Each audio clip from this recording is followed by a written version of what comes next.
ஜோரானாலா, நான் இப்போ உங்களுக்கு ஒரு சூப்பரான ஸ்டோரி சொல்லித்தர போகிறேன். ஓகேவா? ஒரு ஊரில் ஒரு பெரிய பணக்காரன் வாழ்ந்து வந்தான். சரியா? அவனுக்கு நிறைய பணம், புகழ் எல்லாம் இருந்ததாம்மா. ஆனால் அவன்கிட்ட என்னதில்லை, அவனுக்கு நிம்மதி மட்டும் இல்லையாம்மா. சரியா? எப்போவுமே அவன் ரொம்ப கவலையோடையே இருந்திருக்கான். சரியா? ஒரு முறை அவன் அந்த ஊரில் வாழ்ந்த ஒரு ஞானியிடம் போய், சுவாமி, என்னிடம் எல்லாமே இருக்குது, ஆனால் எனக்கு என்ன செய்ய முடியலை, நிம்மதியாக தூங்க முடியலை. அதனால் எனக்கு ஒரு வழி நீங்கள் தான் சொல்லணும், நிஜமான மகிழ்ச்சி எங்கே கிடைக்கும்னு கேட்டிருக்காரு. ஓகேவா? உடனே அந்த ஞானி சிரிச்சுட்டே சொல்கிறாரு, இதோ பார், இந்த கிராமத்தில் ஒரு ஏழை மனிதன் இருக்கிறான். சரியா? அவன் தினமும் காலையில் தன் வேலையை தொடங்குவான், மாலையில் தன் குடும்பத்துடன் நல்லா சிரித்து மகிழ்ந்து ஹாப்பியாக சாப்பிட்டுட்டு சந்தோஷமாக தூங்குவாங்க. அவனது நிம்மதியான வாழ்க்கைக்கு காரணம் என்னன்னு சொல்லிட்டு நீ அவன்கிட்ட கேட்டு ஃபஸ்ட்டு நீ தெரிஞ்சிட்டு வா அப்படின்னு சொல்லிட்டு சொன்னார். ஓகேவா? உடனே அந்த பணக்காரனும் என்ன செஞ்சான், அந்த ஏழையை பார்க்க போய் அவன்கிட்ட போய் கேட்டான், உன்னுடைய சந்தோஷத்தின் ரகசியம் என்ன, அதை நீ எனக்கும் கொஞ்சம் சொல்கிறியா அப்படின்னு சொல்லிட்டு கேட்டான். சரியா? அதற்கு அந்த ஏழை மனுஷன் சிரிச்சுட்டே சொல்கிறான், ஐயா, எனக்கு நாளை என்ன நடக்கும்னு சொல்லிட்டு எனக்கு கவலையே இல்லை. நேற்றைக்கு நடந்ததை பற்றியும் நான் யோசிக்கவே மாட்டேன். இப்போ நம்ம என்ன செய்யணும், கடவுள் நமக்கு உணவு கொடுத்துருக்காருன்னா அதை ஹாப்பியாக ஃபேமிலி கூட ஷேர் பண்ணி சாப்பிடணும். அந்த ஒரு நன்றி உணர்வோடு நான் ஒவ்வொரு நாளையும் கடந்து போயிட்டே இருக்கேன். இதுதான் எனக்கு சந்தோஷத்துக்கு காரணம் அப்படின்னு சொல்லிட்டு சொன்னான்.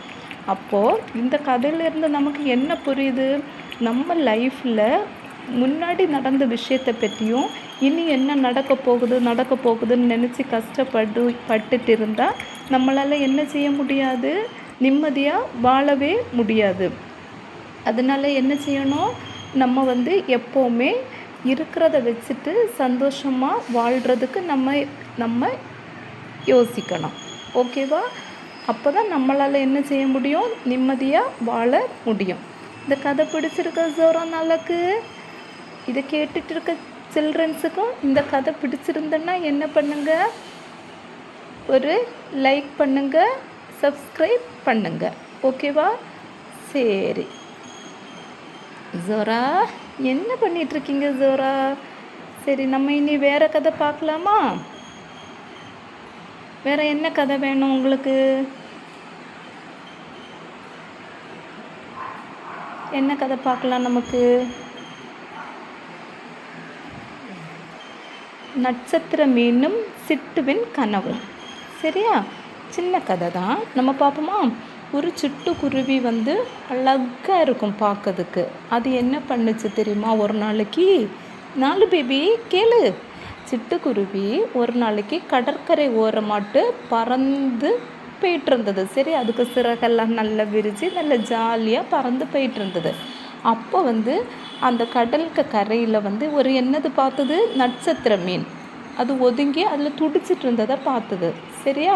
உடனே சிட்டுக்குருவி என்ன பண்ணுச்சு, அதுக்கு சிறகு இருக்குல்ல, அந்த சிறகோட அந்த அலகு அதால் அந்த நட்சத்திர மீனை தூக்கி கொண்டு போய் கடலில் கொண்டு விட்டது. சரியா?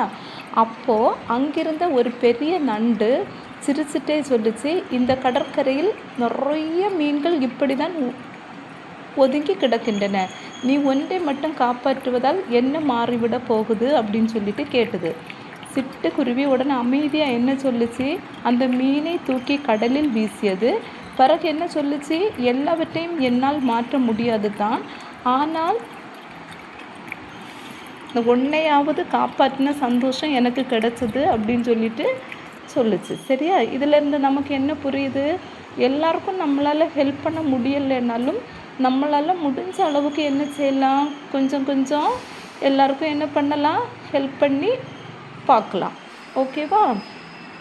இனி என்ன கதை வேணும், 4 பேபிக்கு, ஜோரா பேபிக்கு என்ன கதை வேணும்? ஓகே, இன்னொரு அழகான ஒரு கதை சொல்கிறேன். கண்ணனுக்கு கிடைத்த குத்து. ஓகேவா? கண்ணன் சொல்லிட்டு ஒருத்தர் இருந்தானா. அவன் என்ன பண்ணனா அப்படின்னு சொன்னால், ஒரு காடு வழியாக நடந்து வந்துட்டே இருந்தான். வந்துட்டே இருக்கும்போது அவனுக்கு வீட்டுக்கு போகணும். வீட்டுக்கு போகும்போது ரொம்ப தூரம் நடந்து நடந்து நடந்து வந்தபோது அது ஃபுல்லாக இருட்டாயிருச்சு. இருட்டானதுனால அவனுக்கு இனி என்ன பண்ணதுக்குன்னு தெரியல. அதனால் என்ன பண்ணுவான்னா, இனி அவனுக்கு போகிறதுக்கு வழியும் தெரியாது.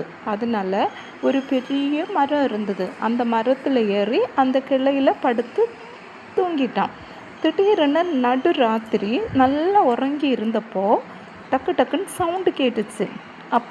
அப்போ அவன் கையில் ஒரு கொட்டும் வச்சுருந்தான். சரியா, கொட்டடிக்கிற கொட்டு. அப்போ என்ன ஆச்சு அப்படின்னா, அந்த மரத்துக்கு கீழே ஒரு 4 திருடங்க கள்ளிமாரு 4 பேர் என்ன பண்ணாங்கன்னா, அவங்க அன்னைக்கு திருடின பணத்தை எல்லாம் எடுத்து வச்சு கவுண்ட் பண்ணிட்டு இருந்தாங்க. கவுண்ட் பண்ணி எல்லோரும் தனித்தனியாக பிரித்து வச்சுட்டு என்ன பண்ணாங்கன்னா, சரி அதில் எல்லாத்தையும் மூட்டையாக கட்டி வச்சுட்டு அவங்கவுங்க பங்கு அங்கே வச்சுட்டு நம்ம போய் இனி சாப்பிட்டுட்டு எல்லாம் எடுத்துகிட்டு போகலாம் அப்படின்னு நினச்சிட்டு வச்சுட்டு போனாங்க. அப்போது இந்த கண்ணனுக்கு பயங்கர ஹாப்பி. சரியா, என்னாச்சுன்னா படன்னு கீழே இறங்கி அந்த திருடங்க வர்றதுக்கு முன்னாடி அந்த 4 மூட்டையும் எடுத்துட்டு படன்னு தப்பி ஓடினான். வீட்டுக்கு போயாச்சு. வீட்டில் போய் அவனோட ஒய்ஃபு பிள்ளைங்கக்கிட்ட எல்லாம் காமிச்சு அவனுக்கு பயங்கர ஹாப்பி. அதில் என்ன ஆச்சுன்னா, கொஞ்ச நாள் அப்படி போயிடுச்சு. போன பிறகு திருப்பி அவனுக்கு பேராசை ரொம்ப அதிகம். அவனுக்கு ஒய்ஃபும் அவனை இன்னும் நீ காட்டுக்கு போ, இந்த மாதிரி பணம் எடுத்துகிட்டு வா அப்படின்னு சொல்லி விரட்டி விட்டாங்க.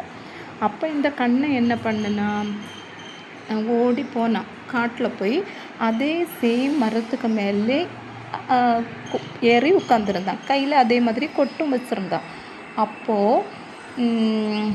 அப்போ என்னாச்சு அப்படின்னா, அதே திருடங்க ஏற்கனவே நம்ம பணத்தை யார் எடுத்துகிட்டு போனதுன்னு கண்டுபிடிக்கணும்னு சொல்லிட்டு அதே மாதிரி பணத்தையும் கொண்டு எல்லோரும் ஷேர் பண்ணிவிட்டு என்ன பண்ணாங்கன்னா, அதை அதில் வச்சுட்டு ஒளிஞ்சிருந்தாங்க.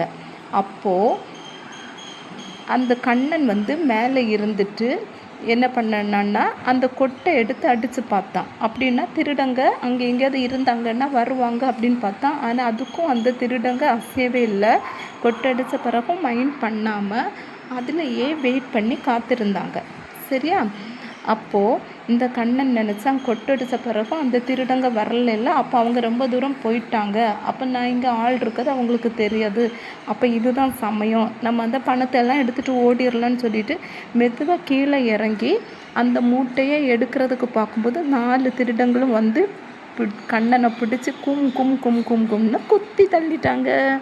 அவனுக்கு பேராசையால் அவனுக்கு உடம்புலேயும் ஃபுல் அடி கிடச்சதோட அவனுக்கு அந்த பணமும் இல்லாமல் போச்சு. அந்த திருடங்க அவனை பாதி உயிரோடு தான் திருப்பி அனுப்புனாங்க. அவனுக்கு இல்லைன்னா அவன் பழைய பணத்தை வச்சுட்டு ஹாப்பியாக இருந்திருக்கலாம், அப்படி தானே. பிறகு உயிர் தப்பிச்சோம் பழச்சோன்னு சொல்லிட்டு அவன் அதிலேருந்து ஓடி தப்புனான். சரியா, இதிலேருந்து நமக்கு என்ன தோணுது? ஜோரா பேபி, இந்த ஸ்டோரியிலேருந்து உனக்கு என்ன தோணுது? செல்ல குட்டீஸ், நம்மக்கிட்ட இருக்கிறத வச்சு நம்ம என்ன செய்யணும்? சந்தோஷமாக இருக்கிறதுக்கு வாழ பழகணும். இல்லைன்னா என்ன ஆகும்? இதே மாதிரி நம்ம அடி வாங்கி சாக தான் செய்யணும் பேராசைப்பட்டா. ஓகேவா?